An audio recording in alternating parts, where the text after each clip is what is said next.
Good afternoon, everybody. Good afternoon, sir. Afternoon, sir. Good afternoon.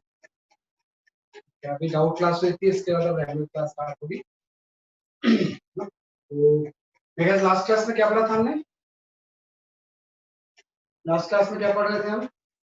Folding resistance, find connect resistance. हाँ, equivalent resistance के methods पढ़े थे, नहीं? तो उसमें मेरे ख्याल से फोल्डिंग तक पहुंच गए थे। तो देयर आर द 2 और 3 मोर मेथड्स आर इन। वो आज वाइंड अप कर लेंगे, प्लस क्वेश्चंस की प्रैक्टिस कर लेंगे, है ना? तो अभी आप कंसंट्रेट करना कि जो सिलेबस मेजर टेस्ट में आने वाला है ना, मेजर टेस्ट के बाद जो भी आपका 11th का हीट एंड थर्मो के भी जो आपके डाउट्स वगैरह है ना, या हीट एंड थर्मो के भी जो पोर्शन आपका वीक है, वो आई विल टेक। क्योंकि इस मेजर टेस्ट में अभी हीट एंड थर्मो नहीं आ रहा है, इसलिए I will not go to that, unless say एक डिवीजन हो जाए। अभी तो आपको स्ट्रिक्टली कंसंट्रेट करना है जो सिलेबस आपका इस मेजर टेस्ट कोड में है ना, उसके अकॉर्डिंग अब आपको अपनी प्रिपरेशन करनी है। तो 12th का एक ही टॉपिक है, that is electrostatics. Since we have not covered the capacitor, तो वो अभी नहीं आ रहा उसका, इलेक्ट्रिक सर्किट के बाद they cover the capacitor, electrostatic, electric circuit, then capacitor. उसका रीजन है कि तो कैपेसिटर फिर मुझे दो बार पढ़ाना पड़ता है, एक बार as a part of electrostatics, फिर as a part of electric circuit. तो इसके साथ साथ मैं कैपेसिटर छोड़ के मैं दोनों को एक साथ ही पढ़ाऊंगा। काफी अच्छा टॉपिक है कैपेसिटर, जो कि इसके बाद स्टार्ट है।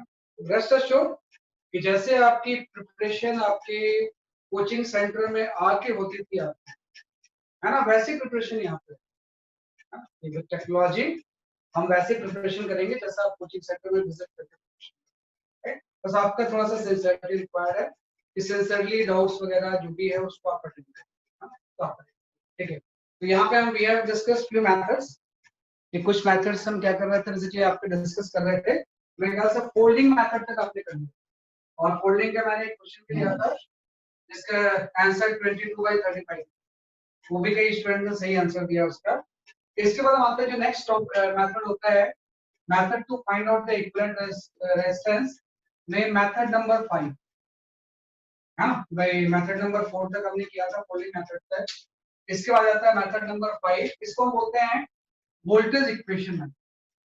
This method is simply known as a voltage equation method, equation method. This method is simply known as a voltage equation method, right? देखो वोल्टेज इक्वेशन मेथड एक ऐसा मेथड है ना जिससे किसी भी इक्विवेलेंट रेजिस्टेंस को हम कैलकुलेट कर सकते हैं। वोल्टेज इक्वेशन मेथड एक ऐसा मेथड है जिससे कि कोई भी अगर सर्किट दिया हो, थोड़ा सा लेंथी सॉल्यूशन होगा, लेकिन अल्टीमेटली हम उसके इक्विवेलेंट रेजिस्टेंस क्या कर लेंगे, उसके आपका कैलकुलेट। उसी मेथड को we call it as a voltage equation method. Voltage equation method का जस्ट मैं एक एग्जांपल लेता हूं।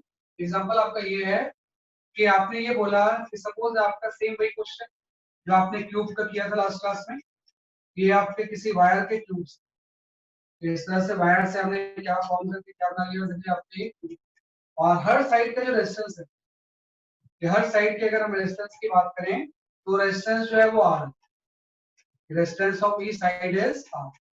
कि हर साइड के अगर हम रेजिस्टेंस की बात करें तो रेजिस्टेंस आपका आर, ये आपको दिया होगा, जैसे लास्ट क्वेश्चन में हमने किया है ना, कि सारे आइडेंटिकल हैं।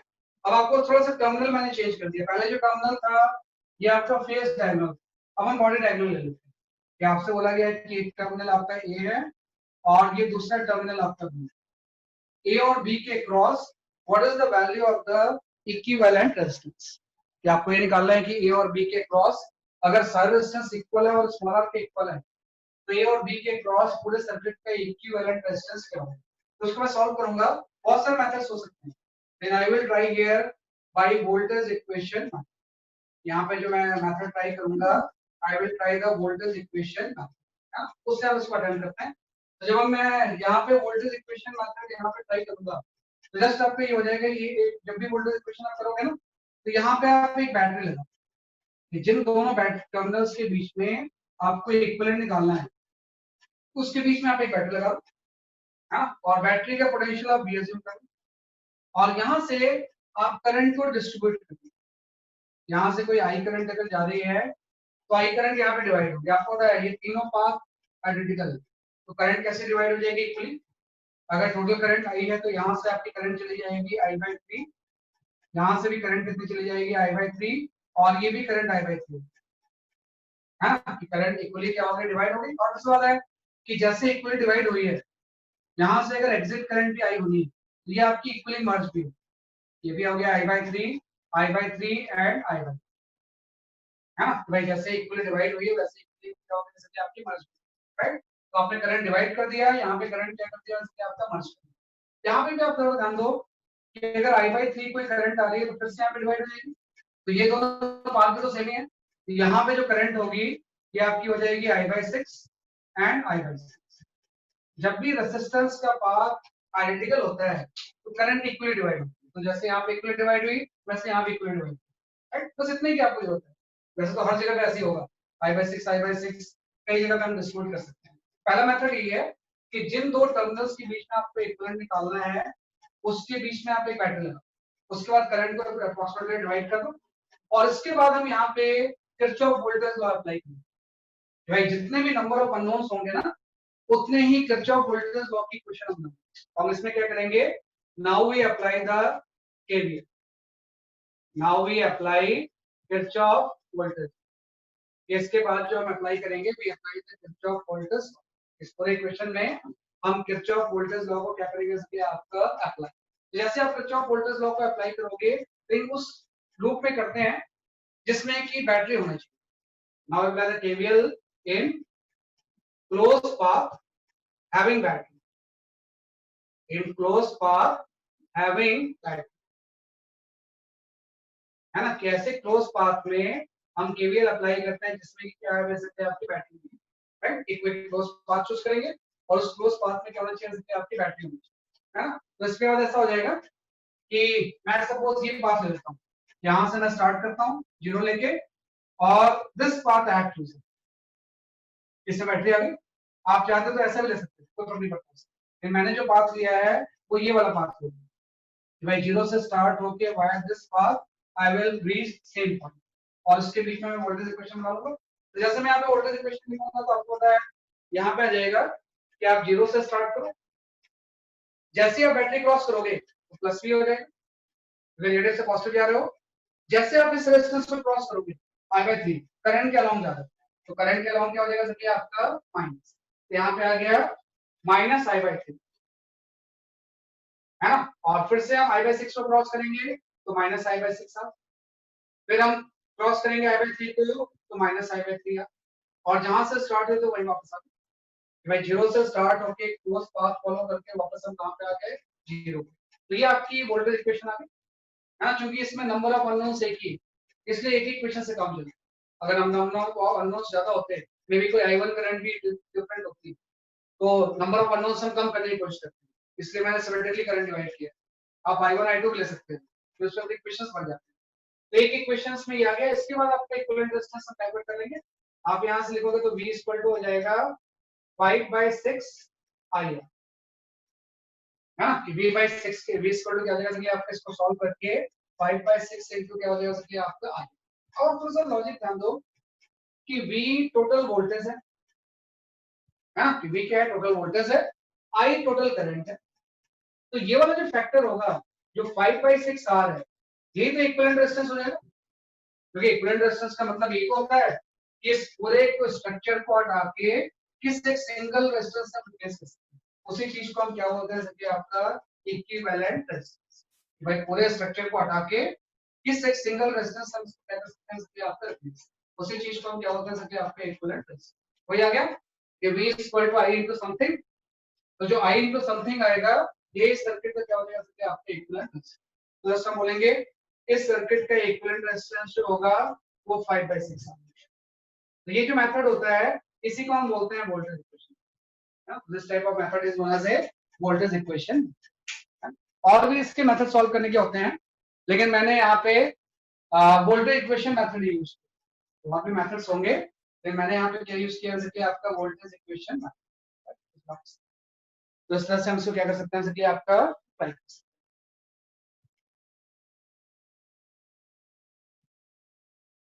ये आपका this method is known as a voltage equation. तो नंबर ऑफ अननोन्स बड़े पड़ जाएंगे, लेकिन अल्टीमेटली क्वेश्चन आप इससे सॉल्व करेंगे किसी भी तरह के क्वेश्चंस को. This type of equation is known as a Volta's equation.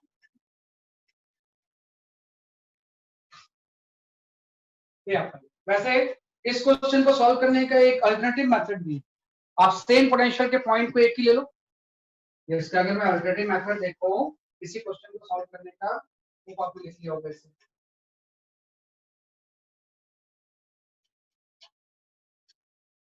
इसके अगर मैं अल्टरनेटिव मेथड देखूं तो इसमें जस्ट ऐसा हो जाएगा, थोड़ा सेम पोटेंशियल के पॉइंट को हम एक जगह पे कर लेंगे, है ना. अल्टरनेटिव मेथड हो जाएगा, क्या होगा आप ध्यान दो कि अगर यहाँ का पोटेंशियल कोई भी हो, सेम ड्रॉप भी कर जाएगा, क्या होगा, करंट सेम है, रेजिस्टेंस भी सेम है. तो अगर मैं बात करूं इस 3 पॉइंट्स की, जिसको मैं ले लेता हूं जैसे कि आपका पॉइंट 1, ये आपका पॉइंट 2 हो गया और ये पॉइंट 3 हो गया.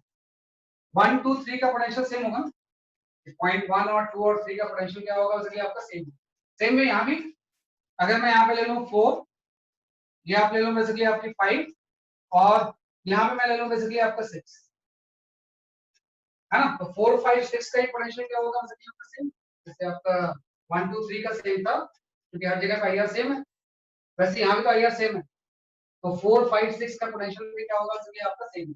और अलग अलग पोटेंशियल के पॉइंट्स को ना हम एक जगह पे मर्ज कर सकते हैं. तो इसी इक्वेशन को अगर मैं इस तरह से सोचना चाहूँ तो मैं ऐसा ही बोल सकता हूँ. सपोज आपका ये आपका कोई ए टर्मिनल है ना, ये आपका कोई बी टर्मिनल है, तो आप यहाँ पे ए और बी टर्मिनल बना लो. तो जैसे आप ए टर्मिनल यहाँ पे बनाओगे, this is your A terminal, है ना. और ए टर्मिनल के बाद यहाँ पे 3 रेजिस्टेंस आ जाएंगे. 3 रेजिस्टेंस आ गए इस तरह से, है ना. इसको आप इस तरह से समझो भाई, 3 रेजिस्टेंस जो होंगे वो इस तरह से बन जाएंगे ऐसे, या कैसा, राइट. ये आपके 3 रेजिस्टेंस आ गए, है ना. और जो ये सारे आर आर हैं, और ये जो पॉइंट है वही पॉइंट है आपके, आपका 1 2 एंड 3. तो 1 2 3 का कॉमन पॉइंट ये आ गया, क्योंकि 1 2 3 का सबका पोटेंशियल सेम था ना, तो उसको हम एक पॉइंट बना देंगे, है ना. ऐसे आपको पता है बीच में आप गैप छोड़ दो, और यहाँ पे आपका बी है ना. तो बीच में अगर हम गैप छोड़ दें इस तरह से, तो बस इसको बहुत अच्छे से लिख लो कि भाई यहाँ पे आपका कोई एक पॉइंट है, ए टर्मिनल, इस जगह पे हम आए और यहाँ से 3 रेजिस्टेंस ऐसे डिवाइड, 3 रेजिस्टेंस इस तरह से क्या होगा, जैसे कि आपके डिवाइड हो गए. और ये जो पॉइंट आ गया ये आपका 1 2 3 है ना. ऐसे हम यहाँ पे बना लेते हैं, यहाँ पे 3 रेजिस्टेंस आ जाएंगे ऐसे, इस तरह से क्या आ जाएगा, चलिए आपके 3 रेजिस्टेंस, है ना. और ये पॉइंट तो आपका बी हो गया, ये वाला पॉइंट वही हो जाएगा जो मैं बात कर रहा था, दैट इज द 4 5 6. भाई 4 5 6 का भी अगर पोटेंशियल सेम है तो उसको भी हम एक ही पॉइंट बना सकते हैं. तो आपको पता है ये 3 रेजिस्टेंस हो गए, ये भी 3 रेजिस्टेंस हो गए, बाकी सारे रेजिस्टेंस इसके बीच में था. तो बाकी सारे रेजिस्टेंस जो होंगे इसके बीच में आपके आ जाएंगे, और वो टोटल नंबर ऑफ रेजिस्टेंस आपके 6 हो जाएंगे. 1 2, है ना, ये आपका 3 हो गया, ये आपका 4 हो गया, और ये आपका 5 हो गया, और ये आपका 6. तो ये भी एक तरीका है. 1 2 3 को आपने एक ही पॉइंट लिया, रेजिस्टेंस यहाँ पे आ गए. 4 5 6 को एक ही पॉइंट लिया तो 3 रेजिस्टेंस यहाँ पे आ गए, और बीच में बाकी 6 रेजिस्टेंस जो कि 1 2 3 पॉइंट्स है और 4 5 6 पॉइंट्स के बीच में है. इस वालों की बात कर रहा हूँ, जैसे 1 और 5 के बीच में एक रेजिस्टेंस है ना, तो उसको आपने लिख लिया. ऐसे आपका 1 और 4 के बीच में एक रेजिस्टेंस है ना. ऐसे ही बस सारे रेजिस्टेंस को मैंने इंक्लूड कर दिया, तो टोटल वो 6 होंगे. तो आप देखो इस सर्किट को सॉल्व करना तो एकदम आसान है. आपको पता है ये तीनों रेजिस्टेंस आपके पैरेलल में है, तो यहाँ पर 3 हो जाएंगे. ये भी पैरेलल में होंगे तो ये r/6 हो जाएंगे, और ये भी पैरेलल में है तो ये भी r/3 हो जाएगी. भाई इक्वल रेजिस्टेंस 1/n टाइम्स हो जाता है. और उसके बाद आपको पता है सारे सीरीज में, तो इस पूरे सर्किट का जो इक्विवेलेंट रेजिस्टेंस होगा, अगर मैं यहाँ पे R इक्विवेलेंट ले लूं तो ये आपका हो जाएगा r/3, right, plus r/6 plus r. तो अल्टीमेटली ये भी आपका 5r/6. तो दोनों मेथड है आपके पास, है ना. तो जो कि वोल्टेज इक्वेशन मेथड मुझे समझाना था, इसलिए मैंने मेथड यूज किया इस वापस से. वैसे भी कई बुक्स में आपको दिया होता है सेम क्वेश्चन.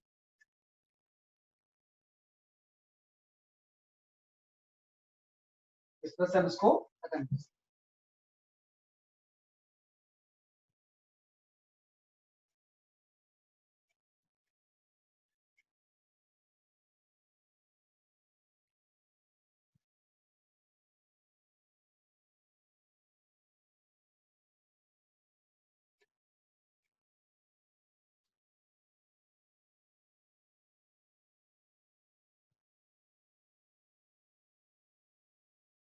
ठीक है, ये आपका रेजिस्टेंस, तो इस तरह से हम इसको सॉल्व कर सकते हैं। तो ये आपका हो गया वोल्टेज इक्वेशन। तो कई क्वेश्चंस में इसको भी हम यूज करते हैं, है ना, उसका एक अल्टरनेटिव भी मैंने बता दिया। ये आपका हो गया मेथड नंबर 5। मेथड नंबर 5 के बाद हम आते हैं, एक मेथड होता है that is the method number 6, है ना, कि we study one method, method number 6। उस कांसेप्ट को हम बोलते हैं delta star transformation, delta star transformation, transformation, है ना, कि भाई डेल्टा स्टार ट्रांसफॉर्मेशन की हम बात करते हैं, राइट। और ये मेनली यूज होता है to find out the equivalent resistance of unbalanced Wheatstone bridge. Delta star transformation हम किसमें यूज करते हैं, to find out, right, equivalent resistance of, equivalent resistance of unbalanced Wheatstone, unbalanced Wheatstone bridge, है ना। Wheatstone bridge के equivalent हम निकाल सकते हैं, इसको हम यूज करते हैं अनबैलेंस्ड व्हीटस्टोन ब्रिज के इक्विवेलेंट के लिए।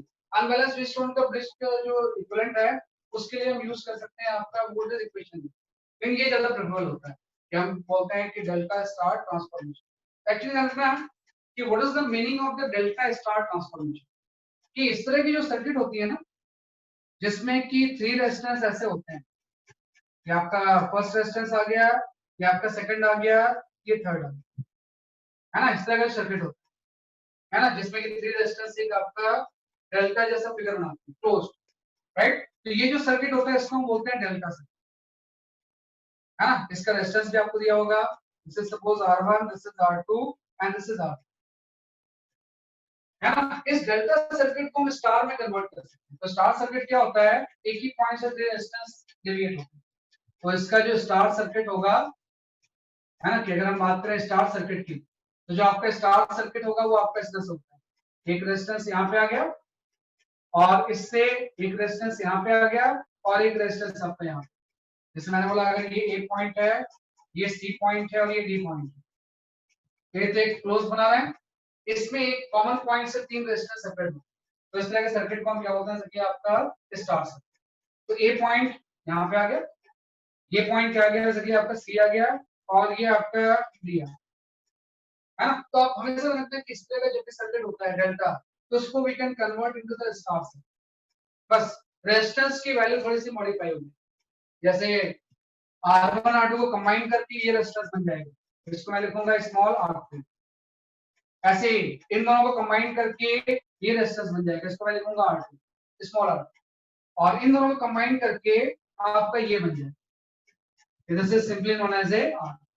ध्यान रखना कि ये रेजिस्टेंस कुछ कैपिटल R1 R2 R3 थे, तो इसको कंबाइन करके स्मॉल r3 बन गया, इसको कंबाइन करके ये बन गया और इसको कंबाइन करके आपका ये, है ना। और कन्वर्जन के लिए वही चीज है कि ये किरचॉफ वोल्टेज लॉ से इसका डेरिवेशन होता है, लेकिन डेरिवेशन आपके सेंस में इतना इंपॉर्टेंट नहीं है, डेरिवेशन जो है आपके सेंस में उतना इंपॉर्टेंट नहीं है। आप जस्ट इसका फॉर्मूला जानते हैं कि भाई जब भी आप किसी डेल्टा सर्किट को स्टार में कन्वर्ट करोगे, तो इस सर्किट को इसमें कन्वर्ट करना है, तो ये जो रेजिस्टेंस की वैल्यू है इसके टर्म्स में आपको चाहिए, तो वो जस्ट फॉर्मूला आप याद रखना, और फॉर्मूला याद नहीं रखना वो खुद ही याद हो जाएगा आपको।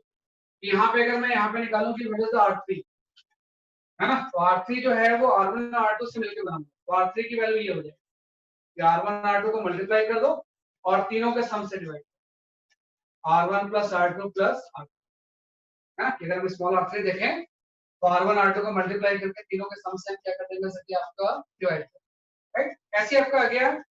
अगर मुझे निकालना है R2, है ना, ध्यान रखना कि ये जो रेजिस्टेंस है इसको मल्टीप्लाई करके सम से डिवाइड करना, अगर मुझे ये रेजिस्टेंस निकालना है तो इसको मल्टीप्लाई करके सम से डिवाइड, और इसको निकालना है तो इसको मल्टीप्लाई करके सम से डिवाइड। तो अगर मुझे यहाँ पे R2 निकालना है तो मैं यहाँ पे मल्टीप्लाई कर दूंगा R1 एंड R2, उसको मैं मल्टीप्लाई कर दूंगा R1 and R2, divide by हो जाएगा R1 plus R2 plus R, है ना। अगर मुझे यहाँ पे निकालना है R1 को, मैं मल्टीप्लाई कर दूंगा R2 एंड R3, यहाँ R2 एंड R3 को मैंने मल्टीप्लाई कर दिया और इसके सम से क्या कर दिया, जैसे आपको डिवाइड R1 प्लस R2, है ना। तो ये कन्वर्जन होता है, कभी भी अगर हम इस फॉर्मूले से ये स्मॉल r1 की r2 r1 की वैल्यू निकालेंगे तो हम डेल्टा सर्कुलर किसमें कन्वर्ट कर सकते हैं, जैसे कि आपके स्टार से। और इसलिए कोई भी अनबैलेंस फ्रीस्टोन ब्रिज के क्वेश्चंस को हम क्या कर सकते हैं, अटेम्प्ट कर सकते हैं। ये अनबैलेंस फ्रीस्टोन ब्रिज के क्वेश्चंस को क्या कर सकते हैं, अटेम्प्ट कर सकते हैं। बैलेंस फॉर्म जानते हैं, ये बैलेंस फॉर्म वैसे निकालेंगे। अनबैलेंस फ्रीस्टोन ब्रिज के लिए we use the delta star transformation. तो फिर इसका एग्जांपल लेता हूं मैं। Just I will take up the example.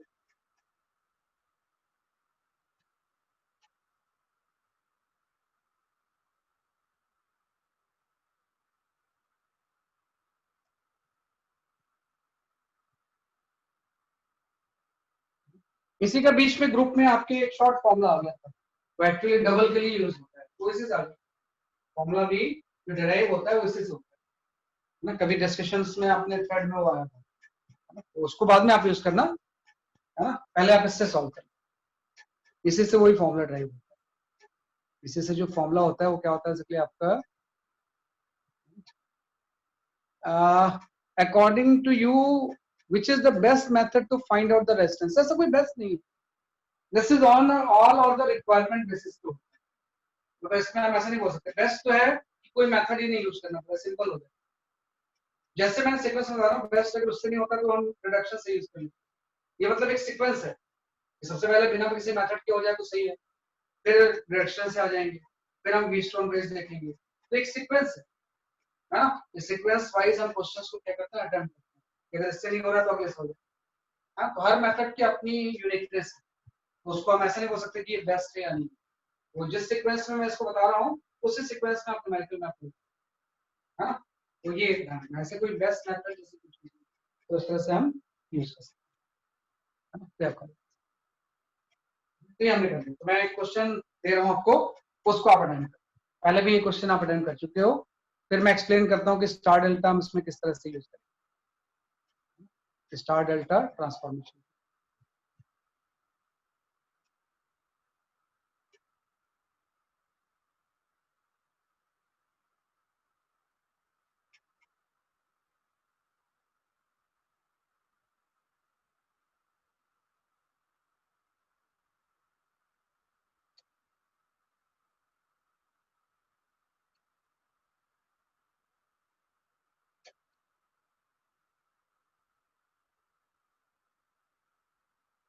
हाँ, ये 3 सर्किट्स हैं, फर्स्ट सेकंड एंड थर्ड। तो सबसे पहले आप फर्स्ट अटेम्प्ट, है ना, कि सबसे पहले हम अटेम्प्ट करेंगे फर्स्ट सर्किट, है ना। और देखो क्या आपका आता है ना। वी अटेम्प्ट द, सबसे पहले आप first circuit attempt equivalent resistance. तो सबसे पहले आपका फर्स्ट सर्किट अटेम्प्ट करो, फिर सेकंड, पहले फर्स्ट सर्किट।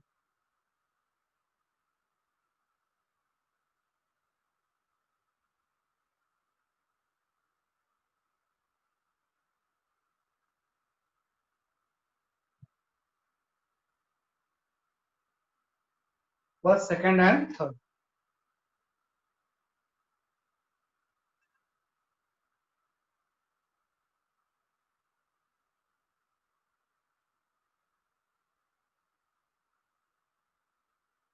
फर्स्ट एक अनबैलेंस वेस्टर्न ब्रिज है, उसकी हम बात करेंगे।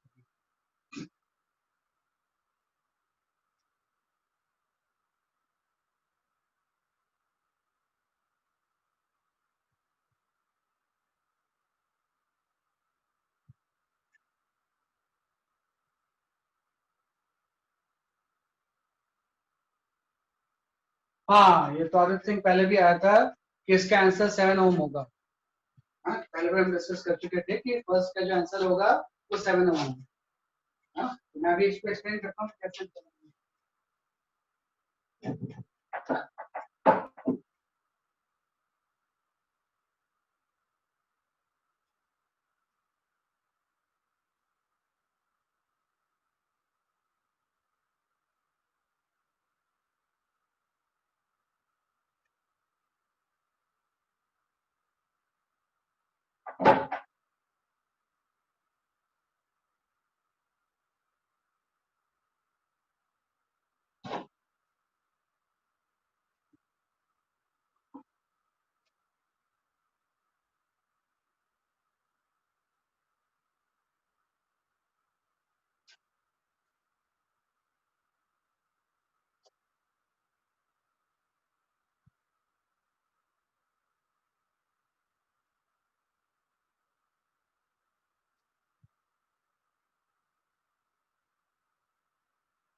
फर्स्ट क्वेश्चन पे पहले कंसंट्रेट करो, फिर बाकी आगे आते हैं, है ना। फर्स्ट इज अनबैलेंस्ड क्लेस्ट्रॉल ब्रिज। तो इसका आंसर हम जानते हैं कि कई बार आपका 7 ओम इसका आंसर आता है। कैसे आता है मैं एक्सप्लेन करता हूँ। Just I will explain this question, है ना। इससे आप थोड़ा सा समझोगे कि किस तरह से हम इसको सॉल्व करते हैं, है ना। पहला जो क्वेश्चन है ना, इससे अनबैलेंस्ड क्लेस्ट्रॉल ब्रिज। भाई फर्स्ट क्वेश्चन की अगर हम इसका बात करें तो इससे अनबैलेंस्ड क्लेस्ट्रॉल, ये आपका एक रेजिस्टेंस है, एक और रेजिस्टेंस है, यहाँ पे एक और रेजिस्टेंस और एक दूसरा रेजिस्टेंस, है ना। और ये इस तरह से एक रेजिस्टेंस आ गया और बीच में एक और रेजिस्टेंस है ना। इसने दिया है कि this is the 10 ohm, this is 5 ohm, this is 5 ohm and this is 10 और बीच में ये भी 5 ओम है। तो मुझे निकालना है कि इसके इक्विवेलेंट रेजिस्टेंस कितना होगा, इसका इक्विवेलेंट रेजिस्टेंस कितना होगा। तो मैं ये यूज करूंगा डेल्टा स्टार ट्रांसफॉर्मेशन। मैं बोलता हूँ ये पॉइंट मेरा ए है, ये पॉइंट मेरा बी, और इस पॉइंट को मैं लेता हूँ, this is C point, this is D point. तो आप लोग ध्यान दो, ये जो सर्किट है इससे डेल्टा सर्किट, ये वाला जो सर्किट है इसी को हम क्या बोलते हैं, कि आपका डेल्टा सर्किट। हम डेल्टा को स्टार में कन्वर्ट कर सकते हैं, डेल्टा को हम क्या कर सकते हैं, कि आपका स्टार में। तो डेल्टा को स्टार में कन्वर्ट करने का मतलब है कि इस पूरी चीज को आप इस फॉर्म में लेके आओगे। एक रेजिस्टेंस यहाँ आ गया, एक रेजिस्टेंस आपका यहाँ पे और एक रेजिस्टेंस आपका यहाँ पे। तो ये आपका ए टर्मिनल हो गया, ये टर्मिनल हो गया सी और ये टर्मिनल हो गया डी। अब ये रेजिस्टेंस कितने होंगे उसके लिए हम दो फॉर्मूला यूज करेंगे। जैसे इन दोनों को कंबाइन करके ये आता है, तो 10 इंटू 5 50 बाई 20, तो ये रेजिस्टेंस आपका 5/2 हो जाएगा। इन दोनों को मल्टीप्लाई करके तीनों के सम से क्या कर देंगे, डिवाइड। ऐसे इन दोनों को कंबाइन करके ये आ जाएगा 10 इंटू 5 50 बाई 20, ये भी 5/2। और इन दोनों को कंबाइन करके ये रेजिस्टेंस आ जाएगा 5 इंटू 5 25/20 है, तो 25/20 आपका आ जाएगा 5/2। हम तो ऐसे ही करते हैं कि मल्टीप्लाई करके तीनों से सम से डिवाइड, मल्टीप्लाई करके तीनों के सम से डिवाइड, मल्टीप्लाई करके तीनों के सम से डिवाइड। तो आप देखो ये पोर्शन एकदम सिंपल इस फॉर्म में आ गया, फिर स्टार के फॉर्म में। अब इस सी के आगे आप ये 5 ओम लगा दो, ये 5 ओम इसके आगे, और इस डी के आगे आप 10 ओम लगा दो, ये आपका 10 ओम आ गया, है ना। और अल्टीमेटली इसको हम कंबाइन करते हैं और यहाँ पे आपका बी आ गया, हाँ। तो ये आपका सर्किट। अब ये सर्किट एकदम सिंपल हो गया ना, इसमें तो सीरीज पैरेलल कुछ पता नहीं था आपको, और बैलेंस भी नहीं है कि हम बीच वाला हटा पाएंगे, अनबैलेंस है ना, इसलिए हम इसको बीच वाले को हटा नहीं सकते। इसको हटा दो तो सिंपल हो जाता है। लेकिन थोड़ा सा अगर हम यूज करें तो हम इसको इसमें कन्वर्ट कर सकते हैं। ये दोनों सीरीज आपस में पैरेलल, और ये फिर इससे सीरीज। चेक कर लो क्या इक्विवेलेंट आ रहा है आपका, what is the value of the equivalent resistance. वही आना चाहिए 7 ओम। तो ये काफी पॉपुलर क्वेश्चन है। 7 ओम इसका आंसर है।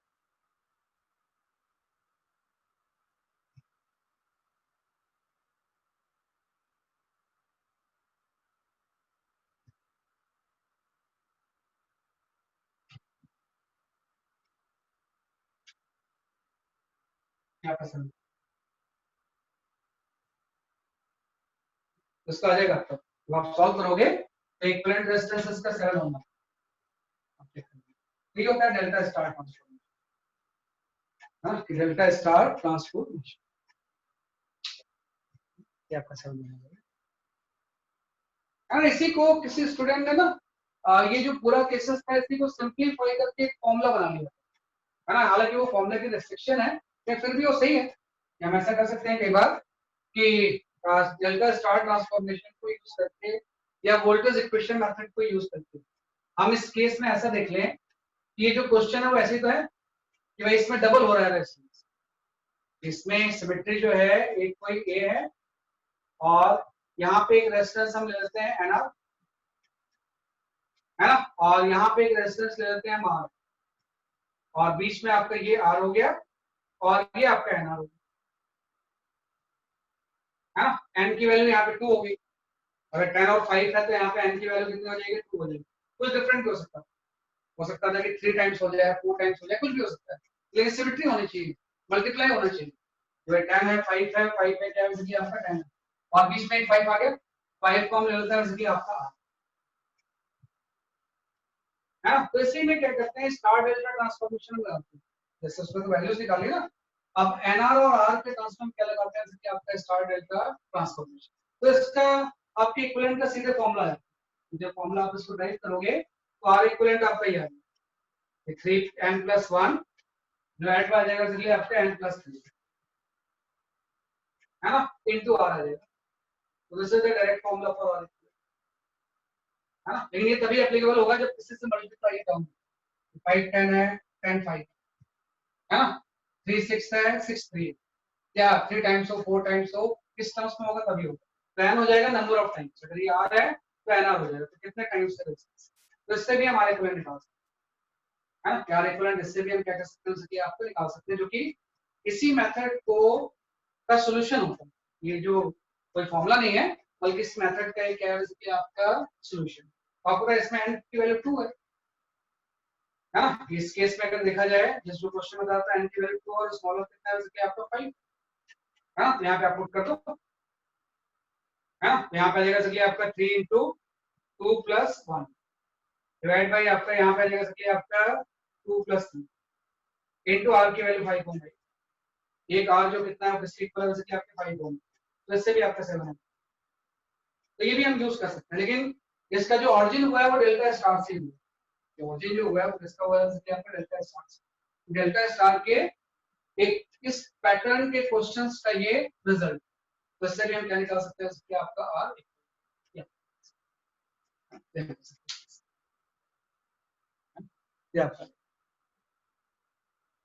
तो ये क्वेश्चन आप थोड़ा सॉल्व करिए।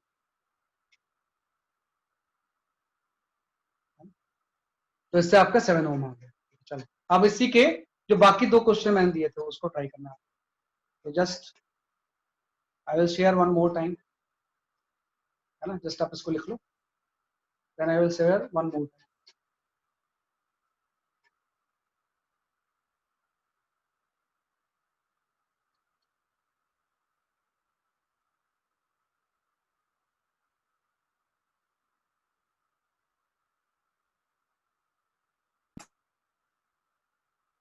हाँ ये क्वेश्चन है ना, इसी का सेकंड क्वेश्चन ट्राई करो, जस्ट ट्राई सेकंड क्वेश्चन, फिर उसके बाद थर्ड ट्राई करेंगे। तो सेकंड का आंसर क्या आ रहा है, ये भी एक अनबैलेंस व्हीटस्टोन ब्रिज है, तो इसमें कोई सिमेट्री भी नहीं, तो हम एन वाला कंसेप्ट इसमें यूज नहीं कर सकते। इसको आपको डेल्टा स्टार से करना, इसको आप किससे करेंगे, जैसे आपके डेल्टा स्टार से।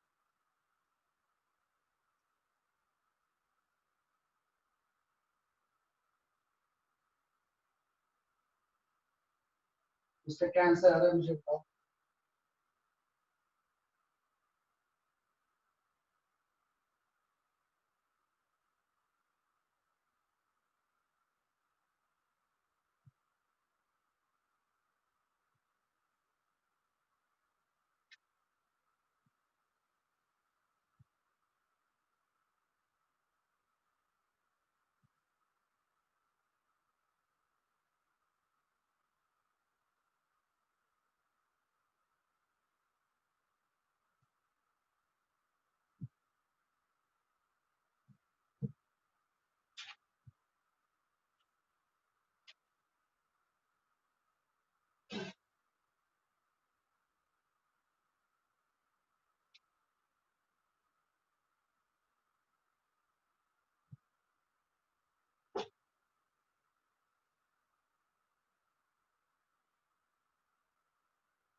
हाँ सही है कृतिका, आपका आंसर सही है, लेकिन आई will not disclose the answer, बाकी लोग भी ट्राई करो।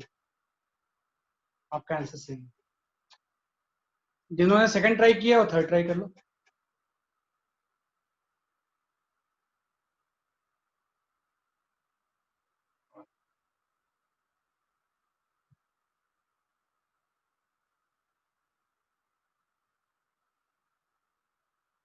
हाँ विदुषी का भी सही answer, Vidushi answer is also correct, Vidushi ने सही आंसर।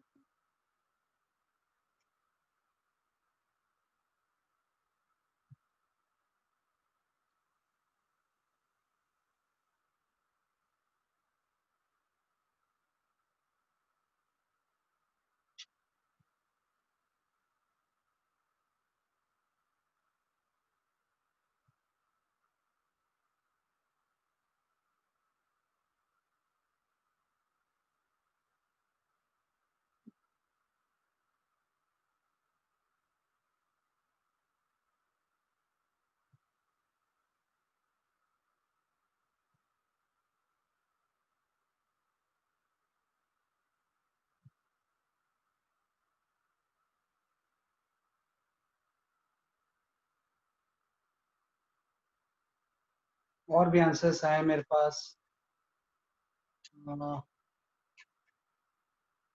देव सिंह ये सही नहीं है बेटा, आदित्य सिंह ये सही नहीं है। दिव्यांश आपका आंसर सही है ना? दिव्यांश का भी आंसर सही है।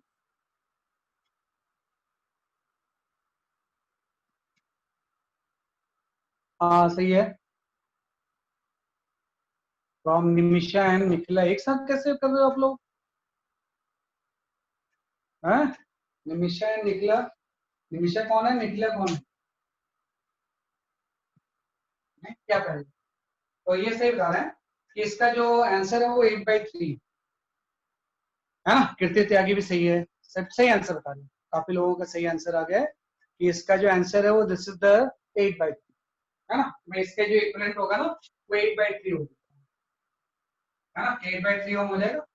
वही डेल्टा स्टार ट्रांसफॉर्मेशन से क्या आपका ये टर्मिनल ए है, दूसरा टर्मिनल ये आपका बी है ना। दोनों टर्मिनल से आपके, और यहाँ पे हम ले लेते हैं सी और यहाँ पे ले लेते हैं डी, है ना। तो डेल्टा को स्टार में कन्वर्ट कर लो, ये आपका हो गया ए, इन दोनों को मल्टीप्लाई करके सम से डिवाइड कर देंगे, है ना।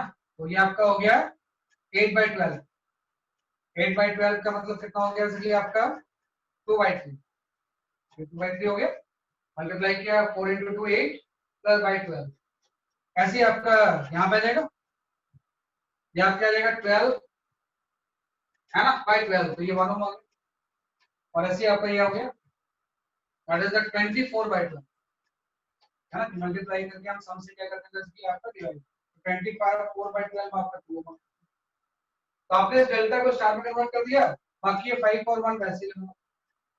ये आपका हो गया 5 और ये हो गया 1, है ना। और यहाँ पे आपका बी टर्मिनल है, तो ये आपका 1, ठीक है।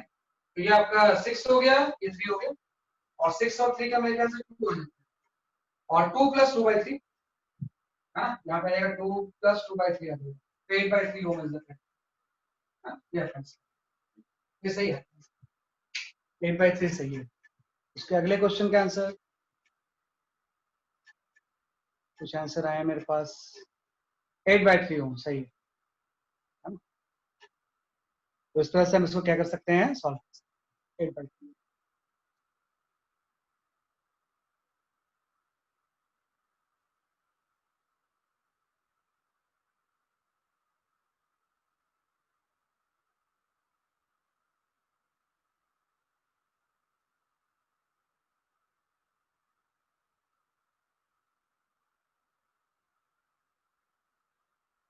इसका एक नेक्स्ट पार्ट भी मैंने दिया था, फिर से उसको शेयर कर रहा हूँ, है ना, ये वाला क्वेश्चन, तो इसका third part, just solve third part, third question जो इसका है।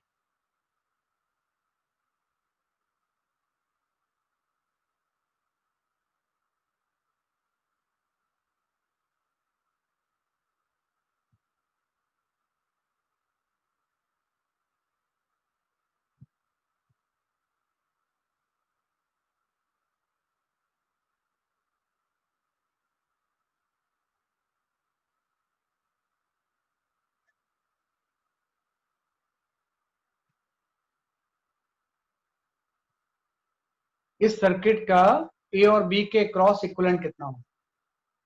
What is the equivalent resistance across terminal A and terminal B?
है ना, जो भी ये व्हीटस्टोन ब्रिज बन रहा है, क्या बन रहा है मुझे नहीं पता, है ना। सबसे पहले तो ये देखना चाहिए व्हीटस्टोन ब्रिज बन रहा है कि नहीं बन रहा है। अगर बन रहा है तो बैलेंस्ड है या नहीं, अगर बैलेंस्ड है फिर तो खेल ही खत्म हो गया, है ना। बैलेंस्ड हो गया फिर तो इसलिए आप समझ सकते हैं। थोड़ा सा मर्ज जोड़ करके देखो, क्या पता व्हीटस्टोन ब्रिज बैलेंस नहीं हो।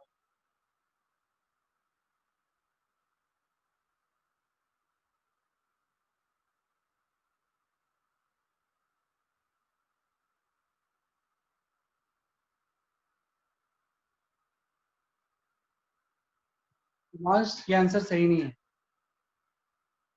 मेरे पास नहीं है, बाकी मुझे चेक करना पड़ेगा।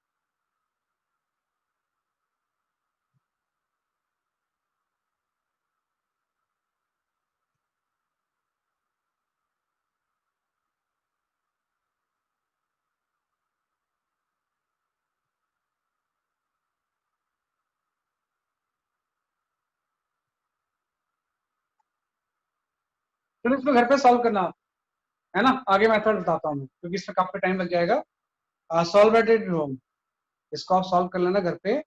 नहीं होगा तो मैं एक्सप्लेन कर, है ना। फिर आता हूँ, तो ये मैंने मेथड पढ़ा जिसमें कि हम अनबैलेंस व्हीटस्टोन ब्रिज में स्टार डेल्टा ट्रांसफॉर्मेशन यूज करते हैं, है ना। ये आप घर पे सॉल्व कर लेना, मैं होमवर्क में डालूंगा।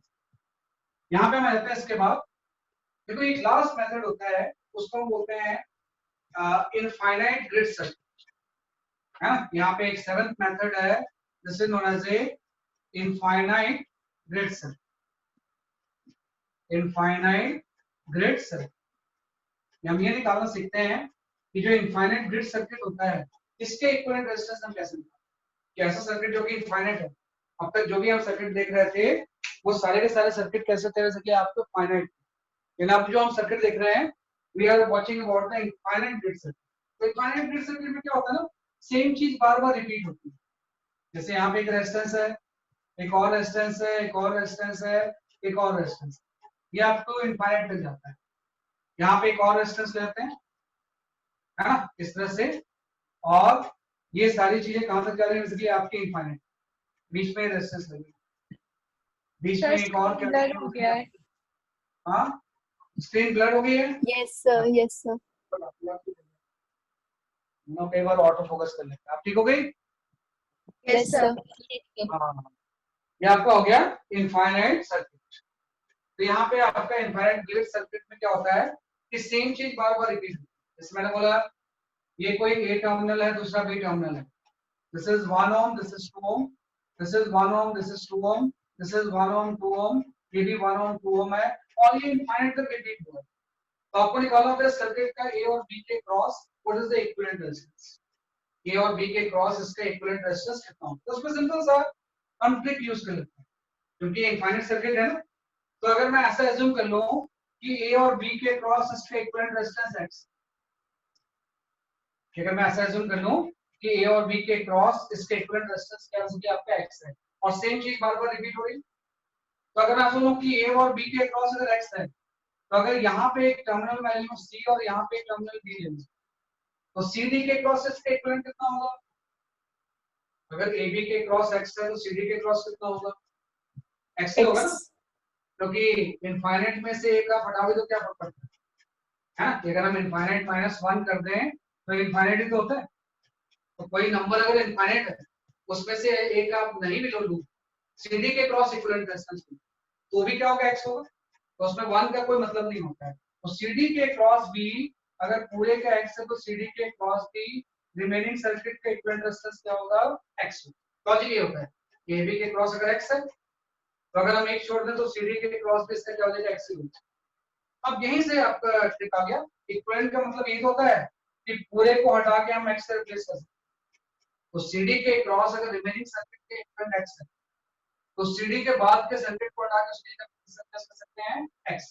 तो सिंपल सा ये सर्किट सिंपलीफाई कैसा है, ये A है, एक रेजिस्टेंस 1 है और दूसरा रेजिस्टेंस आपका 2 है, ये आपका 2 आ गया और यहाँ पे आपका कोई टर्मिनल B आ गया, ये आपका A आ गया, B आ गया, ये 1 हो गया, 2 हो गया और इसके बाद का जो भी चीज था उसके इक्विवेलेंट का X था, तो इस पूरे को हम X से क्या कर देंगे, सिंपली आपका ये आपका X आ गया है ना। तो 1 2 और CD के बाद पूरे के इक्विवेलेंट X है, तो पूरे को हटा के X से रिप्लेस कर दिया। आपको पता है ये पूरे का इक्विवेलेंट भी X ही, जस्ट कंबाइन करते हैं। आप देखो ये X एंड 2 क्या है, पैरेलल, तो X प्लस 2 हो जाएगा, सॉरी ये आपका हो जाएगा 2x बाई x प्लस 2 है ना। इसके इक्विवेलेंट जब निकालेंगे तो मल्टीप्लाई करके हम सम से क्या कर देंगे, डिवाइड कर देंगे और ये इक्विवेलेंट जो होगा ये 1 के साथ सीरीज में होगा, प्लस 1 पैरेलल सीरीज और पूरे के इक्विवेलेंट भी x है, तो इक्वल टू भी ये x के इक्वल हो जाएगा। यहां से x की एक इक्वेशन आ जाएगी, उस x की इक्वेशन को आप सॉल्व कर दो तो उससे सर्किट का इक्विवेलेंट रेजिस्टेंस आ जाएगा। इनफाइनाइट सर्किट में this way we calculate the equivalent resistance. क्या आ रहा है x की वैल्यू, आप देख लो व्हाट x यू गेट, इस पूरे सर्किट का इक्विवेलेंट रेजिस्टेंस कितना होगा,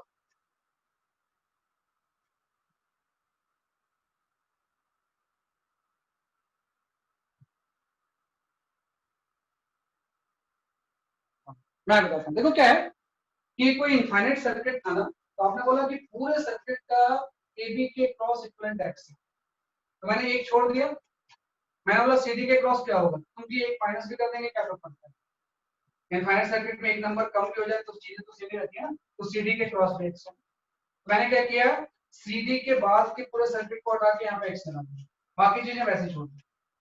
अब ये x और 2 पैरेलल है, मल्टीप्लाई करके सम से डिवाइड करके इसके इक्विवेलेंट आ गया, वो 1 के साथ सीरीज में है, प्लस 1 आ गया और पूरे के इक्विवेलेंट भी कितना है, जैसे कि आपका x इक्वल टू x, तो यहां से x की क्वाड्रेटिक इक्वेशन आ जाएगी, उसको सॉल्व करो तो x की दो वैल्यूज आ जाएंगी, वही इसका इक्विवेलेंट होगा, है ना। ये x की दो वैल्यूज आ जाएंगी, वही इसका क्या होगा, जैसे कि आपका इक्विवेलेंट होगा। तो क्या x की वैल्यू आ रही है, आप देखो what to values you get, हाँ 2 ओम आ जाएगा और दूसरी वैल्यूज क्या आ रही है, एक तो 2 ओम है, दूसरा कितना आ रहा है आपका, नहीं माइनस आ रहा है, दो वैल्यूज में एक, -1 हाँ x की दो वैल्यूज आ जाएंगी, एक तो 2 आ जाएगा और दूसरा -1, तो रेजिस्टेंस नेगेटिव तो होता नहीं है ना, रेजिस्टेंस की वैल्यू हमेशा क्या होती है, जैसे कि आपकी पॉजिटिव होती है, तो आपका ये आंसर है। तो हम बोलेंगे उस पूरे सर्किट का जो इक्विवेलेंट रेजिस्टेंस है वो 2 है। तो इसी तरह के सर्किट को हम बोलते हैं infinite grid circuit, this kind of circuit is known as a infinite grid circuit. तो ये आपके 7 स्टेप्स हैं, इसको मेथड्स में नहीं बोलूंगा, 7 स्टेप्स। पहले तो हम ये ट्राई करेंगे कोई मेथड अप्लाई नहीं करना, फिर हम आ जाएंगे कि रिडक्शन से ही हो जाए, फिर आ जाएंगे बेस टू बेस तो नहीं बन रहा है ना, कहीं ये कनेक्शन तो नहीं हट रहा है, फोल्डिंग से तो नहीं हो रहा है ना, ये दोनों तो अलग चीज है, एकदम बिल्कुल अलग चीज है ना। तो इस तरह से हम इसको क्या करते हैं, तो इस तरह से ये हमने सीखा how to find out the equivalent resistance and current distribution हम कैसे निकालें, है ना। तो एज ए थ्योरेटिकली आपको ये आना चाहिए, एज ए थ्योरेटिकल आपको ये सारी चीजें आनी चाहिए। हाँ सही है, यहाँ से -1 एंड 2 आ गई, सही आंसर, ये आपका। तो ये जस्ट हमने इक्विवेलेंट रेजिस्टेंस की थ्योरी पढ़ी है, ठीक है। तो अब इसी को और स्ट्रॉन्ग करते हैं, न्यूमेरिकल्स, हाँ, I will share few numericals based on the current calculations and equivalent, आप उसको ट्राई करो।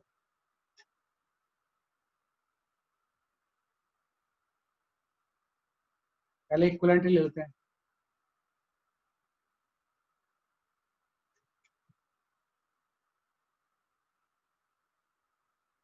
हाँ ये सही है, just try these two questions.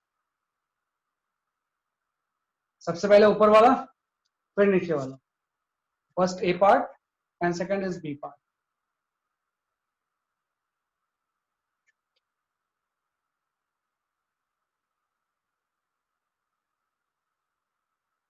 और जो आंसर आ रहा है मुझे बताओ, this are the two parts A and B parts, ऊपर वाला ए है, दूसरा बी।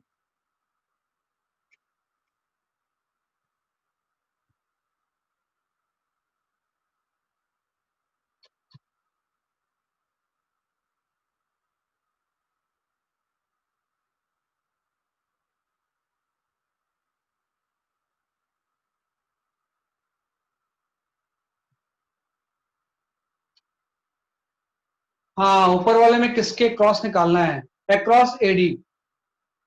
ऊपर वाले क्वेश्चन में ए और डी के बीच में निकालना, उसमें वो लिखा नहीं। Find out the equivalent resistance across the terminal A and terminal B, across the terminal A and terminal B, वो इंपॉर्टेंट चीज है। जैसे नीचे वाले में तो ओपी दिया हुआ है, ऊपर वाले में ए और डी के बीच में निकालना।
आपको जो मेथड सुटेबल लगता है उससे करो। मैं सजेस्ट करूंगा फोल्डिंग यूज करो।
देवांश आपका आंसर सही है, आदित्य सिंह सही आंसर नहीं बताई, फिर से ट्राई करो जरा सा।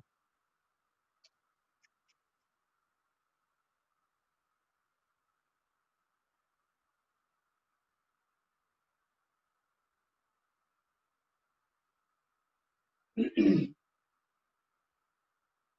दोनों क्वेश्चन से काफी कंसेप्ट काफी क्लियर है, दोनों क्वेश्चन से काफी कंसेप्ट।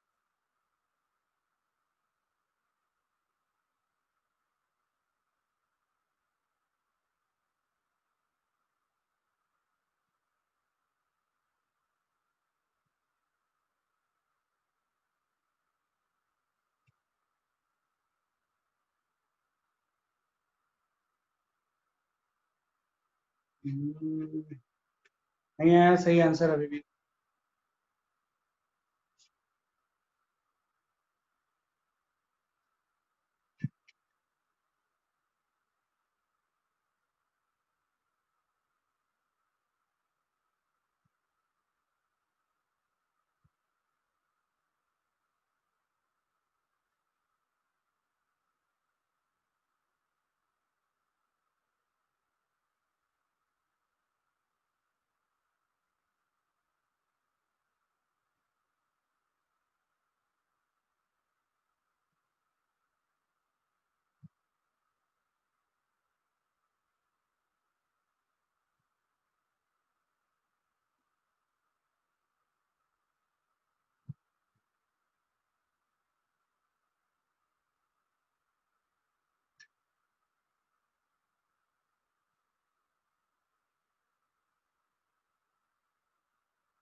कृतिका सही नहीं बेटा ये।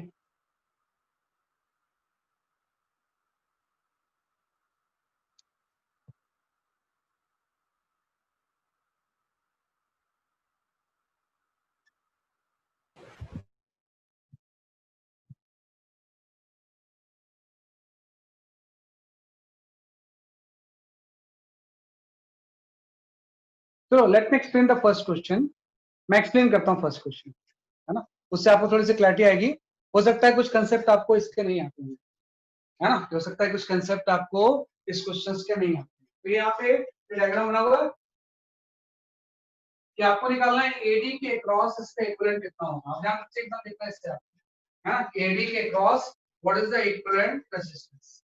तो मैं ये करूंगा कि टर्मिनल आपका ए एंड डी है ना, तो फोल्डिंग मेथड में क्या होता था कि ए और डी को जो लाइन लाती थी वैसे को हम क्या लेते थे एक्स सब्सट्रैक्ट, कि ए और डी को मिलाने वाली लाइन आप ऐसे लो, कहीं भी फोल्ड नहीं कर सकते हैं। ए और डी को मिलाने वाली लाइन को आप ऐसे, है ना, ए और डी को मिलाने वाली लाइन जो है उसके बारे में हम बात करें। ये सारा आपको दिया है ना, ये आपका ए और डी को मिलाने वाली लाइन है। अब आप देखो कि क्या ये एक्स का सिमेट्री है, ऑफ कोर्स है। ये वन है तो यहाँ वन आ गया, ये वन है तो यहाँ वन आ गया, ये टू है तो यहाँ टू। तो जो भी लेफ्ट पार्ट है उसका राइट पार्ट इक्विवेलेंट, मतलब ये एक्सेस जो है वो एक्सेस ऑफ सिमेट्री है ना। और आपका कंसेप्ट ये तो होता है कि एक्सेस ऑफ सिमेट्री के अबाउट हम किसी भी सर्किट को क्या कर सकते हैं, फोल्ड कर सकते हैं। इस एक्सेस के अबाउट इस पूरे को आप ऐसे फोल्ड, मतलब ये सी पॉइंट किससे टच हो जाएगा, बी से, और एफ पॉइंट जो किससे टच हो जाएगा, जैसे कि आपका ई से, है ना। भाई सी और डी का पोटेंशियल सेम होगा तो सी और डी टच हो गए और एफ और ई टच हो गए। तो जब मैं फोल्ड करके दोबारा इसको प्लॉट करूंगा तो एक लेफ्ट हाफ में बनाऊंगा, है ना। तो जब लेफ्ट हाफ बनाऊंगा इस तरह से मैं दोबारा फोल्ड करके इसको, तो ये पूरा सर्किट आपका इस तरह से होगा, है ना। भाई ये आपका इस तरह से सर्किट है, ये ऐसा,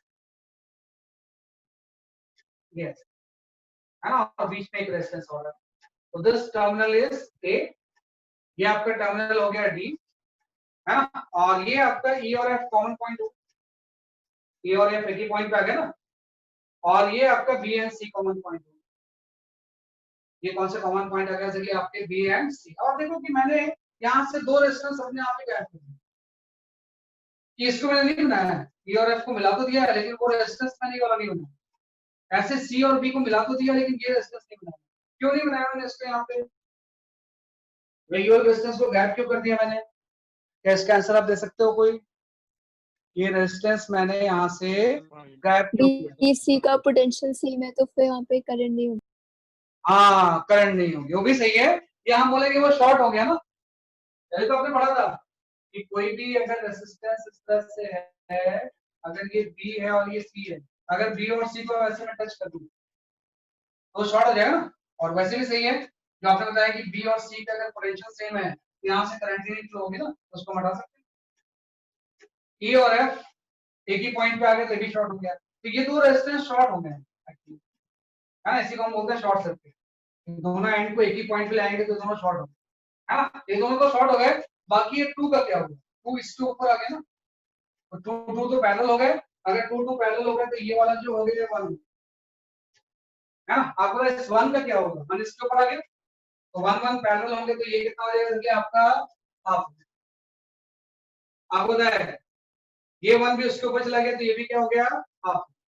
जब दूसरे के ऊपर चला जाएगा दूसरा डिस्टेंस तो वो हाफ हो जाएगा पैरेलल। और जब एक किसी रेजिस्टेंस के दोनों टर्मिनल एक ही पॉइंट पे आ जाएंगे तो वो हट जाएगा। ये आपका 1 आ गया, ये हाफ आ गया, ये हाफ आ गया। इससे तो हमने कुछ किया नहीं। और आपको इक्विवेलेंट निकालना है ए और डी की। तो आप देखो एकदम आसान है। ये सारे अब सीरीज में आ गए ना। तो जब ये सारे सीरीज में आ गए तो हाफ 1 एंड हाफ सीरीज में आ गए मतलब ये 2 ओम हो गया ना। और ये 2 और ये 2 क्या हो गए पैरेलल में। तो मतलब इसका जो आर इक्विवेलेंट होगा वो 2 ओम है। तो फोल्डिंग एंड हिस्टैरिसीस में क्या करते हैं यूज। एकदम प्रॉपर्ली देखना है किस तरह से हम समझ है ना। तो आर इक्विवेलेंट इसका कितना हो गया इसलिए आपका सॉरी 1 ओम 2 2 पैरेलल हो जाएंगे तो इस पूरे सर्किट का इक्विवेलेंट रेजिस्टेंस कितना हो जाएगा 1। एकदम ध्यान से देखना कि 1 1 के ऊपर आ गया तो हाफ हो गया, 1 1 के ऊपर आ गया तो हाफ हो गया, 2 2 के ऊपर आ गया तो 1 हो गया। ये दोनों पोटेंशियल सेम है तो एक ही पॉइंट पे आ गए थे शॉर्ट हो। सी और बी एक ही पॉइंट पे आ गए तो शॉर्ट हो। तो इसको हम हटा देंगे 5 से कोई करंट तो आर इक्विवेलेंट सर्किट कितना हो जाएगा इसके आपका 1 है ना। तो आंसर इज 1 फाइनली आंसर सही आ गया तो 1 इसके बाद नेक्स्ट ट्राई करो। नेक्स्ट क्वेश्चन मैंने दिया था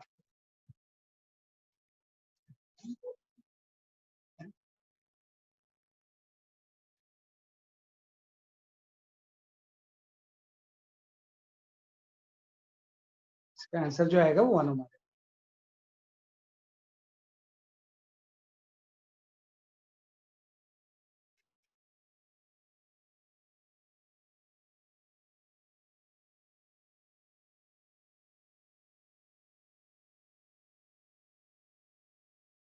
आंसर इज 1। इसके बाद देखो पिंजरा जैसा क्वेश्चन था उसको ट्राई करो ये वाला है ना कि पिंजरे जैसा जो क्वेश्चन था ना कि hemisphere network of radius A resistance per unit length smaller है तो find out the equivalent resistance across the open. पिंजरे जैसा क्वेश्चन है ये भी काफी इसका थोड़ा सा लंबा चौड़ा आंसर आएगा बहुत आसान आंसर नहीं है।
तो कौन शुरू कर दिया भाई एनोटेट करना। भाई मैं सेटिंग से फिर हटा दूंगा उसको। यार बच्चे मानते नहीं है।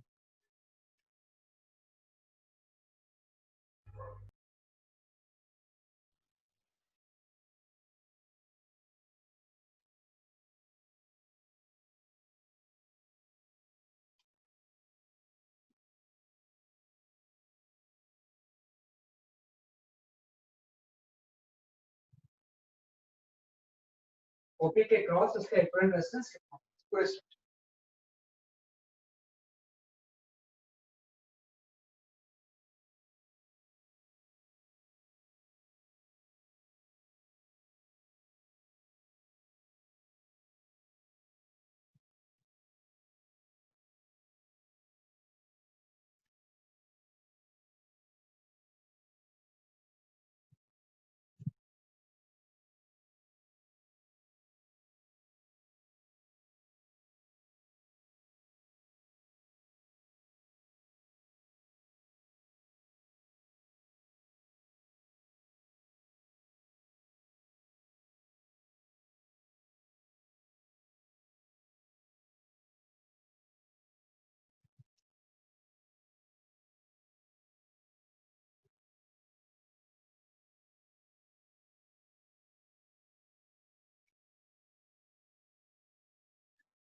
आंसर आया क्या?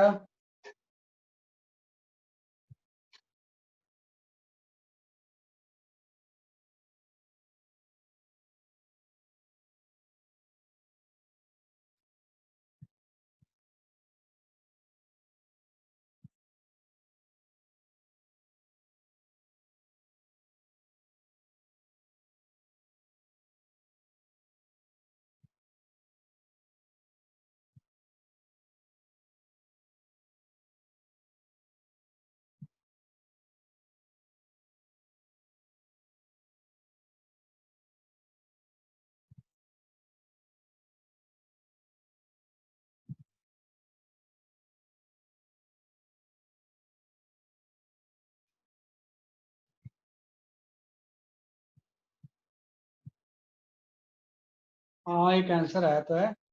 ठीक है मेरे ख्याल से आपका आंसर है ना, आपका आंसर सही है। उन्होंने भी भेजा है उसका आंसर सही। ठीक है।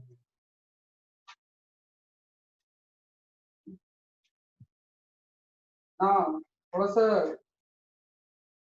कहीं ना कहीं मिस्टेक की है आपने थोड़ी सी। मेरे आंसर से आपका आंसर मैच नहीं कर।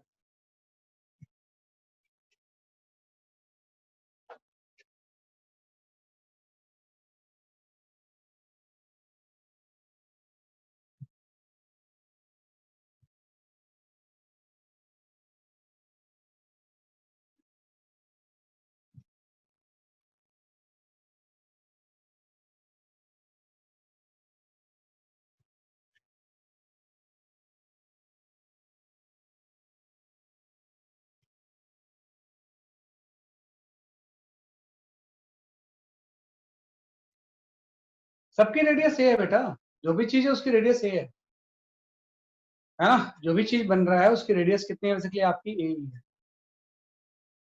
चलो मैं चेक करता हूँ, मैं बताता हूँ। मेन जो कंसेप्ट समझना है वो कैलकुलेशन नहीं है, बल्कि मेन जो कंसेप्ट है वो है किस चीज को हटाना है ना, कि मेन जो कंसेप्ट है वो ये है कि क्या चीज आपको रिमूव करनी है ना, कि भाई क्या चीज आपको इसमें क्या करनी है, बेसिकली आपकी रिमूव करनी है, वो सबसे इंपॉर्टेंट चीज है। आप ध्यान दो, मैं जस्ट इसको एक्सप्लेन करता हूँ आपको इस क्वेश्चन को, है ना। मैं देखता हूँ अभी थोड़ा सा कहीं ना कहीं मिस्टेक हो रहा है आपसे। लेट मी एक्सप्लेन, है ना, कि भाई ये क्वेश्चन था, इसमें ये इसने बोला हुआ है कि ये सारे रेडियस ए है, तो अब इसको समझना क्या था कि क्वेश्चन ऐसा है कि एक रिंग है और ऐसे एक हेमिस्फीयर लगा दिया, सेमी सर्कल लगा दिया, और एक ऐसे सेमी सर्कल लगा दिया, है ना, कि भाई ये वाला सेमी सर्कल तो प्लेन में है और ये प्लेन के परपेंडिकुलर है, और ओ एंड पी के क्रॉस इसका इक्विवेलेंट रेजिस्टेंस आपको करना है, और इसमें स्मॉलर जो है किसी पार्ट का रेजिस्टेंस नहीं है, बल्कि this is the resistance per unit length. कोई बात नहीं, लेंथ से मल्टीप्लाई करके तो पार्ट का रेजिस्टेंस आ गया, लेकिन पहले उसका थोड़ी सी चीज ध्यान रखो। आप देखो, मैं अगर यहां से कोई करंट इंटर करूं इस पी पॉइंट आई करंट, हाँ क्या पी पॉइंट पे आई करंट इंटर हो रही है, तो आई करंट डिवाइड हो जाएगी ना, यहाँ पे कितनी करंट चली जाएगी, जैसे कि आपकी आई बाई 4, सारे पास आइडेंटिकल लेता है, I by 4, I by 4 and I by 4, तो करंट आपके 1/4 पार्ट में चारों तरफ क्या होंगे, डिवाइड होंगे, क्योंकि ये वाला पाथ और ये वाला पाथ सारे के ऐसे हैं। और आपको अगली बात है, इनपुट में ऐसे डिवाइड हो रही है तो आउटपुट में और भी ऐसे ही होगी, क्योंकि यहाँ से करंट आई जाएगी, यहाँ से आई बाई 4 आना चाहिए, यहाँ से भी कितना आना चाहिए, आई बाई 4, और यहाँ से भी आई बाई 4 आना चाहिए, और यहाँ से भी आई बाई 4 आना चाहिए। जैसे इनपुट में डिवाइड हुई है वैसे आउटपुट में क्या होगी, मल्टी। अब जैसे ऐसे करोगे ना, बीच में आपको यूजलेस चीज समझ में आ जाएगी कि इस पूरे में क्या चीज यूजलेस है, जिसमें कोई करंट नहीं फ्लो हो रही। तो आप देखो, ये करंट यहाँ से सीधे ऐसे चली गई, ये वाली करंट ऐसे चली गई, ये करंट आपकी ऐसे चली गई, और ये करंट ऐसे चली गई, मतलब ये जो आउटर ये वाला सर्किल है इसमें तो कोई करंट नहीं फ्लो की। अगर करंट नहीं फ्लो की तो ये यहाँ रहे या नहीं रहे क्या फर्क पड़ता है, ये रेजिस्टेंस का मतलब करंट के फ्लो से है, उसी का अपोजिशन होता है, तो मतलब ये आउटर सर्किल हम यहाँ से हटा सकते हैं। मेन कंसेप्ट ये है कि ये वाला आउटर सर्किल आप यहाँ से हटा, और जैसे आप इस आउटर सर्किल को यहाँ से हटाओगे ये सर्किट एकदम सिंपल हो जाएगा, जिसको हटाते हैं इसी को हम बोलते हैं कनेक्शन बाय इनपुट आउटपुट से। तो अब ये सर्किट एकदम सिंपल हो गया ना, आप देखो कि ये दोनों रेजिस्टेंस क्या हो जाएंगे सीरीज में, ये दोनों रेजिस्टेंस भी सीरीज में, ये दोनों रेजिस्टेंस भी सीरीज में, ये भी सीरीज में, और ये आपस में चारों क्या हो जाएंगे, पैरेलल, है ना। तो पूरा का पूरा जो सर्किट है वो इस तरह से सिंपलीफाई हो जाएगा, है ना। आप ध्यान दो, अब रेजिस्टेंस की वैल्यू लिखनी पड़ेगी, क्योंकि स्मॉलर रेजिस्टेंस करंट लेंथ है, तो इंडिविजुअल रेजिस्टेंस कितना है वो आपको लिखना पड़ेगा। मैं आप लिख लेता हूँ कि भाई यहाँ से एक चीज ये हो गई, है ना, एक पार्ट आपका ये हो गया एंड दूसरा पार्ट आपका ये हो गया, बाकी तो आपने हटाई दिया, क्या रिमूव करना है वो इम्पोर्टेंट है ना। और ये आपका हो गया वो, और ये आपका हो गया पी, जिसके बीच में आपको इक्विवेलेंट निकालना, तो इसका इक्विवेलेंट रेजिस्टेंस कितना होगा हम निकालें, स्मॉलर रेजिस्टेंस पर लेंथ है, उसकी साइड लेंथ रेडियस ए है ना, ये एआर हो जाएगा, है ना। ऐसे ही आपका ये भी एआर हो जाएगा, ये वाला भी क्या हो जाएगा, एआर हो गया, ये वाला रेजिस्टेंस भी कितना हो गया, एआर हो गया। इसको आप देखो, ये तो आपका पाई आर बाई 2 पाई आर का 1/4 है ना, ये वाला जो चीज होगी ये पाई ए बाई 4 है ना, पाई ए बाई 2 हो जाएगा, हाँ क्वार्टर सर्किल का पहले सर्किल का सब ही हो जाएगा, और इसको आप स्मॉलर से मल्टीप्लाई करोगे, स्मॉलर रेजिस्टेंस करंट लेंथ है, इसको आप इससे मल्टीप्लाई करोगे तो इसका रेजिस्टेंस आ जाएगा। ऐसे सिमिलर इसका भी सेम होगा, इसका भी सेम होगा, इसका भी सेम। तो आप ध्यान दो कि ये दोनों सीरीज में है ना, तो अगर सीरीज में है तो इसका इक्विवेलेंट कितना हो जाएगा, a into small r plus pi A R by 2, हाँ दोनों सीरीज में थे, ऐसे ये भी सीरीज, ये भी सीरीज, सब सेम होंगे, और ये चारों पैरेलल है, तो 4 से डिवाइड हो जाएगा, तो 4 इक्विवेलेंट रेजिस्टेंस अगर पैरेलल होते हैं तो r by 4 हो जाता है ना, ये दोनों सीरीज में ऐड कर दिया और 4 से डिवाइड कर दिया। तो मेन क्वेश्चन जो लाई करता था ना वो यहाँ लाई करता था कि आपने इस बीच वाले को हटा, भाई अगर करंट जैसे डिवाइड हो रही है वैसे मर्ज हो रही है तो यहाँ तो कोई करंट जाएगी नहीं, तो इस आउटर पहली को हम यहाँ से क्या कर सकते हैं, रिमूव कर सकते हैं, तो क्या करना है, तो इसका देख लो कितना पैसा आ रहा है, तो इससे हम सॉल्व कर लेंगे, जो भी चीज कॉमन आ रही है उसको कॉमन ले सकते हैं, यार कॉमन आ गया, है ना। यानी यहाँ से क्या आ गया सके आपका कॉमन आ गया, और यहाँ पे आ गया सके आपका 2 + 5 है ना, 5 ये इसका करेक्ट है ना, तो इस तरह से हम कर सकते हैं है ना। तो ये आपका करेक्ट आंसर। एकदम ध्यान देना किस तरह से मैंने सॉल्व किया है ना, सब चीजें आपको आ जाएंगी किस तरह से हमने इसको क्या किया है, अटेम्प्ट किया है। तो आपका आंसर तैयार हुआ है, ठीक है। तो हम इस तरह से इसको क्या कर सकते हैं, सॉल्व। ये हम इसको now the last question for the day, इसके बाद वी एंड द क्लास है ना। कुछ आंसर आपने भेजा है, लेट मी चेक। हाँ, कैलकुलेशन मिस्टेक आपकी हो गई होगी, सही बात सही बात। तो ये आप ध्यान रखना कि आउटर आपने पेरिफेरी रिमूव करना, वो इंपॉर्टेंट चीज था। Now the last question to share, next class में विल स्टडी द, इसी को फर्दर पढ़ेंगे, अभी ये खत्म नहीं हुआ है। जाते हैं हम नेक्स्ट नेक्स्ट क्वेश्चन कौन सा ले सकते हैं इसमें, मुझे भी डिसाइड करना पड़ता है कौन सा ले। चलो एक ये क्वेश्चन सॉल्व, इसके तो आप मास्टर पढ़ा, क्वेश्चन नंबर 7 के नाम से दिया हुआ, इसका सही आंसर दो क्लास में, 1 मिनट में आप सही आंसर।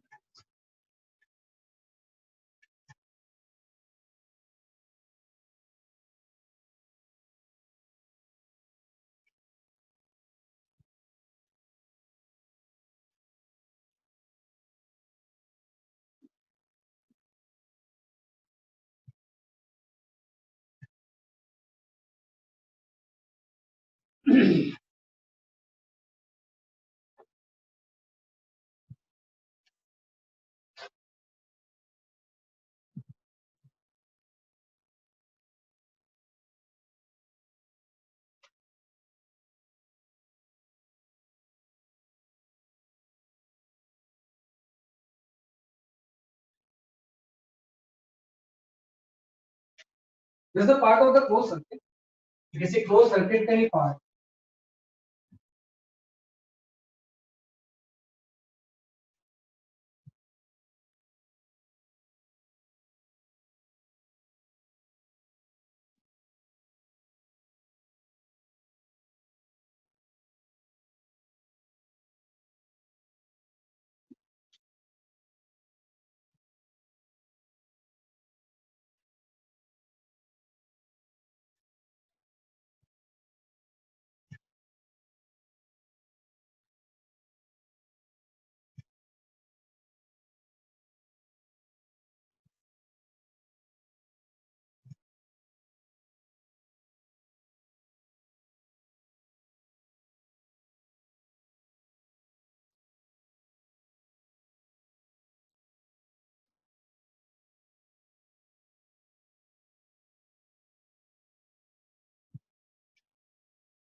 हाँ, कुछ आंसर्स मेरे पास आए हैं।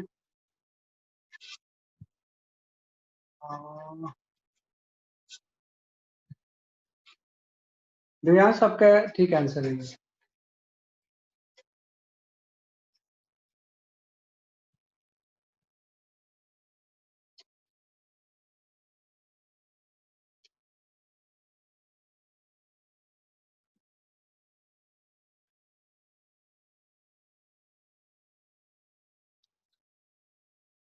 हाँ ना, ये आंसर सही नहीं है।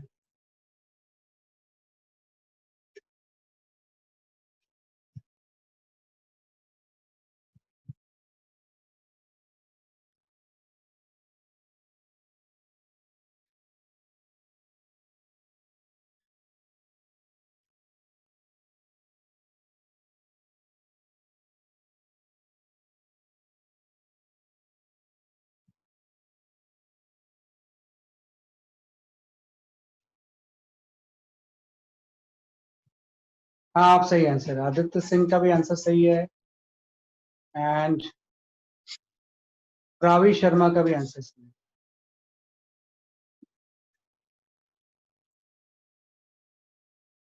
ये सही है, वो एक दूसरे को डिस्टर्ब भी नहीं करता है ना, तो अपना अपना करते हैं। तो क्या क्लासरूम में क्या होता है ना, एक दूसरे का देखते रहते हैं, इसने किया कि नहीं किया। इसमें सही है, सब अपना अपना करो, आंसर दे दो। हाँ गार्गी, आपका भी आंसर सही है ना? सही है, हाँ सही है। गार्गी का आंसर सही है, कीर्ति भी सही आंसर है आपका।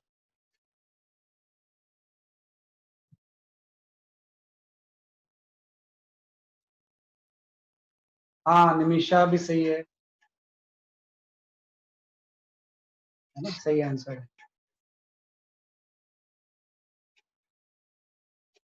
कबीर, कबीर कहाँ गया भाई? हाँ आपका आंसर सही है कबीर, है ना? कबीर सिंह का भी आंसर सही है।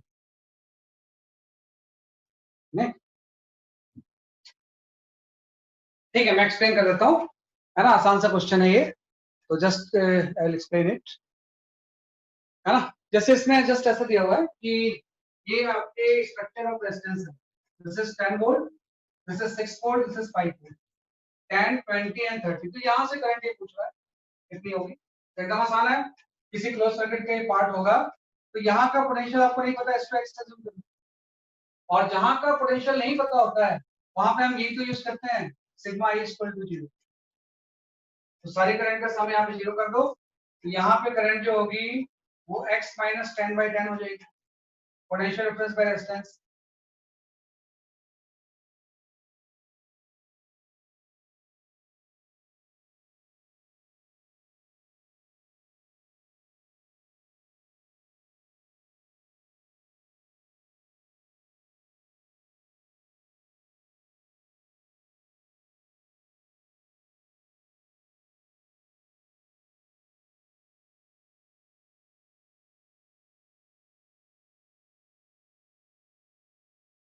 आपका माइक मैंने कर दिया है ऑन, आप बोल सकते हो। नहीं, बीच में म्यूट अनम्यूट चलते रहता है।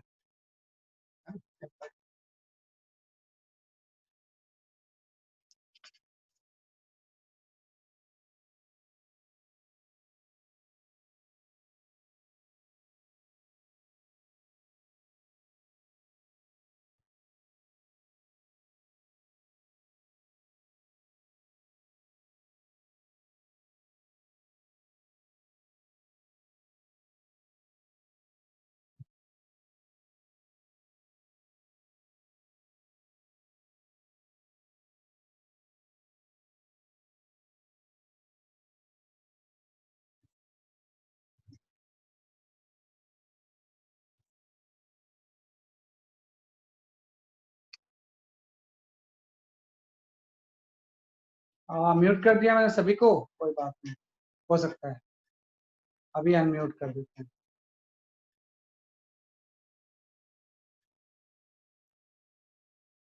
हाँ म्यूट किया, सही सही, बाय मिस्टेक हो गया। ठीक है, अनम्यूट कर दिया मैंने।